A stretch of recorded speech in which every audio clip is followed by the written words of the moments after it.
دوستو آج سے ٹھیک 4500 سال پہلے ایجپٹ میں ایک ایسا عجوبہ بنایا گیا تھا جو آج تک لوگوں کو حیران و پریشان کر دیتا ہے، دی great pyramid of غیزا۔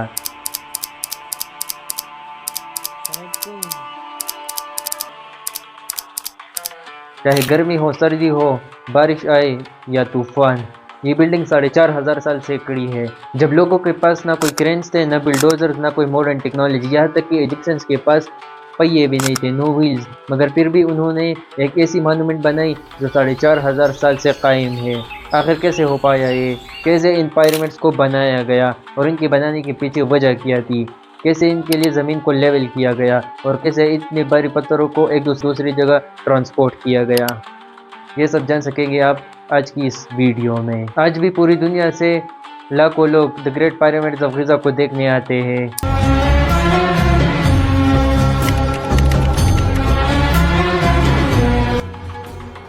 The great pyramid of Giza 480 feet اونچی ہے اور اس کا وزن تقریباً 60 لاکھ ٹن ہے، جبکہ دنیا کی سب سے ٹالسٹ بلڈنگ برج خلیفہ کا وزن صرف 5 لاکھ ٹن۔ آئیفل ٹاور کے بننے تک یہ دنیا کی سب سے ٹالسٹ بلڈنگ تھی۔ دی گریٹ پیرامڈ آف غزہ کو فیرو خوفو نے بنایا تھا 2500 BC۔ مصر کے ان پرانے راجے مہاراجوں اور بادشاہوں کو فیرو کر کے پکارا جاتا ہے، عربک میں فرعون، جیسے کہ فیرو رمسیس II، جس کا ذکر قرآن اور بائبل میں ملتا ہے کہ کیسے اس نے موسیٰ اور زیوس کا پیچھا کیا اور دریا میں غرق ہو گیا۔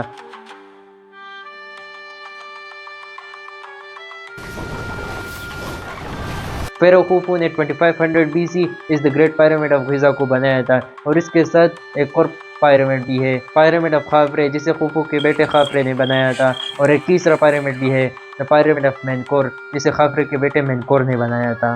مگر اس کی بنانے کے پیچھے وجہ کیا تھی اور کیا اسے ایلینز نے بنایا تھا؟ دراصل اس پیرامڈس کو بنایا گیا تھا ایک مقبرے کے طور پر۔ دراصل ایجپشنز آفٹر لائف میں یقین رکھتے تھے، وہ یہ یقین رکھتے تھے کہ جو بھی اس دنیا میں اچھا کام کرے گا وہ موت کے بعد ہمیشہ کے لیے زندہ رہے گا، تو اس آفٹر لائف کو پریپیئر کرنے کے لیے وہ اپنے ساتھ ڈھیر سارا کھانا، خزانہ، فرنیچر، کپڑے وغیرہ پیرامڈ میں رکھتے تھے تاکہ ان کو آفٹر لائف میں استعمال کر سکے۔ تو ان فیروز کے مرنے کے بعد انہیں ممیفائی کر دیا جاتا اور اسٹون یا ووڈن کافن میں رکھ دیا جاتا اپنے پیٹس کے ساتھ، جیسے کہ بلی، کتا وغیرہ، اور اسی پیرامڈس میں دفنا دیا جاتا تھا، اور یہ کپڑے، کھانا، خزانہ بھی ان کے ساتھ دفنا دیا جاتا تھا۔ دراصل اسکرپٹ لکھے ہوئے ملے ہیں ان پیرامڈس کی دیواروں پر اور کافنس پر، ٹیکسٹ لکھے ہوئے ہیں کہ یہ لوگ کیا کرتے تھے، مگر خاص کر دی گریٹ پیرامڈ آف غزہ کے بارے میں کچھ ایسا سبسٹینشل ایویڈنس نہیں ملتا، تو لوگ اپنے الٹرنیٹیو تھیوریز بناتے ہیں۔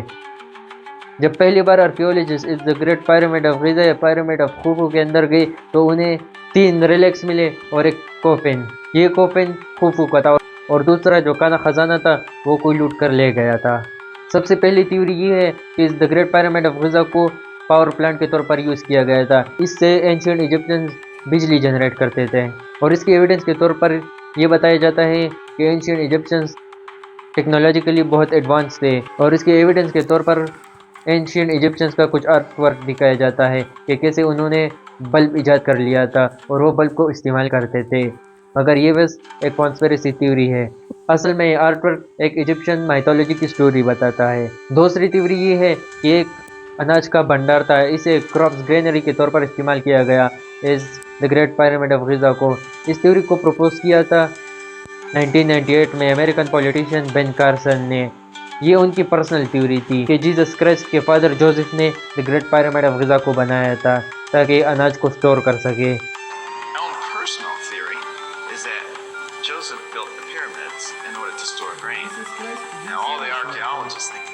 مگر یہ بھی بس ایک کانسپیریسی تھیوری ہی ہے۔ آج سب اسٹوڈنٹس اس بات پر متفق ہے کہ دی گریٹ پیرامڈ آف غزہ کو ایک مقبرے کے طور پر ہی بنایا گیا تھا۔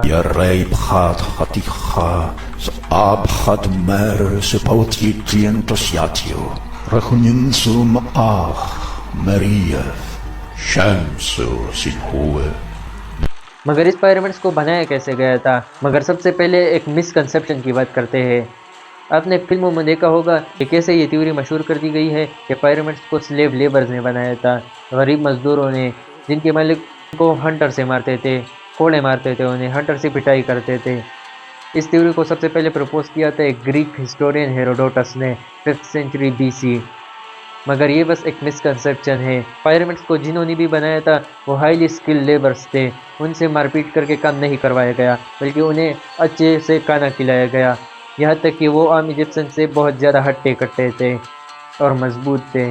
انہوں نے 10 گھنٹے کام کیا، اور اس کے علاوہ دوسرے کمیونٹی کے لوگ بھی انہیں جوائن کرتے تھے اپنے فری ٹائم میں، جیسے کہ فارمرز وغیرہ۔ دی گریٹ پیرامڈ آف غزہ دراصل ایک نیشنل پروجیکٹ تھا اور تمام لوگ اس کو پورا کرنا چاہتے تھے۔ صرف 20 سالوں میں اس the great pyramid of Giza کو بنایا گیا، حالانکہ اس کا آؤٹر کور وارن آف ہو چکا ہے، اور اس کے علاوہ مصر کے زیادہ تر پیرامڈز بھی ملبہ ہو چکے ہیں ویدرنگ کی وجہ سے۔ مگر اب آتے ہیں سب سے مسٹیریس اور شاکنگ بات کی طرف، آخر ان پیرامڈز کو بنایا کیسے گیا؟ آخر کیسے زمین کو پرفیکٹلی لیول کیا گیا، اور اتنے بڑے بڑے پتھروں کو جن کا وزن 80 ٹن تک ہے انہیں کیسے ٹرانسپورٹ کیا گیا جبکہ ان کے پاس پہیے بھی نہیں تھے؟ سب سے شاکنگ بات تھی ان کی کنسٹرکشن ٹیکنیک کہ آخر کیسے پیرامڈ کا ہر سائڈ نارتھ ایسٹ اور ساؤتھ ویسٹ پر سیٹ ہے۔ سب سے پہلے تو مصریوں نے ایک ایسی زمین تلاش کی ہوگی جو لاکھوں ٹن وزنی پتھروں کا وزن برداشت کر سکے۔ اس کے بعد 2 تھیوریز ہے کہ آخر کیسے انہوں نے ہر سائڈ نارتھ ویسٹ اور ساؤتھ ایسٹ پر سیٹ کیا۔ سب سے پہلی تھیوری ہے آٹم ایکویناکس کی تھیوری۔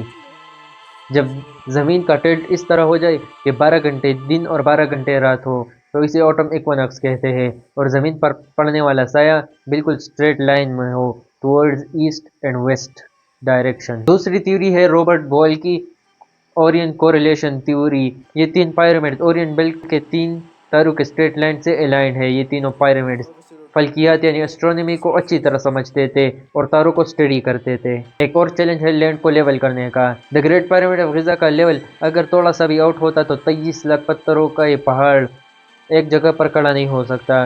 تو پہلے ایجپشنز نے کنسٹرکشن سائٹ کے چاروں طرف کو پانی سے فل کر دیا ہوگا، جو بھی حصہ پانی کے لیول سے میچ نہیں کیا ہوگا اسے چینی اور ہتھوڑوں کی مدد سے کاٹ دیا ہوگا، اور تمام کنسٹرکشن سائٹ کو ایک دوسرے کے برابر کر دیا ہوگا، تبھی اتنا بڑا پیرامڈ صحیح طرح سے لیول ہے۔ اس کے علاوہ انہوں نے اس آئٹم کا بھی استعمال کیا، اگر رسی بالکل اس آئٹم کے بیچ میں تھی اور پتھر زمین کو ٹچ کرتا ہے تو پھر اس کا مطلب یہ ہے کہ زمین لیول ہے۔ اب کنسٹرکشن سٹارٹ کرنے کی باری تھی، مگر اس کے لیے لاکھوں ٹن وزنی پتھر چاہیے تھے، اور اس کے علاوہ ان کو کاٹنا اسکوائر اور ریکٹینگل شیپس میں۔ تو ان بڑے پتھروں کو انہوں نے کاٹا صرف اس چینی کی مدد سے جو بنی تھی کوپر پلس ارسینک سے۔ جو زیادہ سخت پتھر ہوتے تھے جیسے کہ گرینائٹ، انہیں یہ توڑتے تھے ڈولرائٹ کا استعمال کر کے۔ بہت سے طریقے ان کے بہت یونیک تھے ان اینشینٹ ایجپشنز کے، جیسے کہ پتھروں میں کریکس اور ہولز کو ڈھونڈتے تھے اور ان کے اندر ووڈن کے بنائے ہوئے ویجز ڈالتے تھے جو پانی میں سوک کیے گئے تھے۔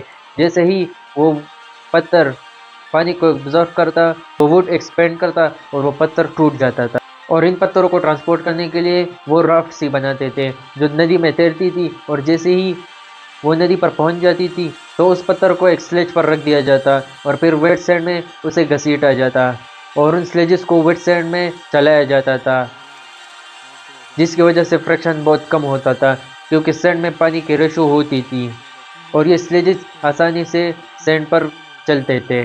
ان رافٹس، سلیجز اور کشتیوں کی مدد سے انہوں نے بہت سے پتھروں کو ندی کا استعمال کرتے ہوئے ایک دوسرے سے دوسری جگہ ٹرانسپورٹ کیا تھا۔ اس the great pyramid of Giza میں تقریباً 55 لاکھ ٹن آف لائم سٹون، 8,000 ٹن آف گرینائٹ اور تقریباً 5 lakh ton of mortar use کیا گیا تھا۔ اب باری تھی ان پتھروں کو اتنی اونچائی پر پہنچانے کی، تو اس کے لیے وہ ایک اسٹریٹ سلوپ بناتے تھے نیچے سے لے کر اوپر تک، اور پھر اس سلوپ پر لکڑی کے ڈنڈے گاڑ دیتے تھے اور پھر ان پتھروں کو رسیوں سے کھینچتے تھے جیسے کہ آپ دیکھ سکتے ہیں۔ اور ایک دوسرا طریقہ کہ کیسے ڈنڈے کی ایک طرف وزن ڈالا اور دوسری طرف پتھر کو رسی سے باندھا، جیسے ہی وزن کو نیچے پھینکا اور پتھر اپنے آپ اوپر چلا جائے گا۔ اسی طریقے سے انہوں نے اسپائرل ٹریک یا زگ زیگ طریقے سے اوپر پتھروں کو نیچے سے 480 فیٹ تک کی اونچائی تک پہنچایا۔ اس پیرامڈ کے اندر دراصل گرینائٹ استعمال ہوا تھا اور گرینائٹ بہت ہی سخت پتھر ہے، تو اس گرینائٹ کو کاٹنے کے لیے انہوں نے ایک ایسا آرا بنایا تھا جس کے دان نہیں تھے اور اس کے بیچ میں بجری ڈالی جاتی تھی اور اس آرے کے دونوں طرف وزن ڈال دیا جاتا تھا۔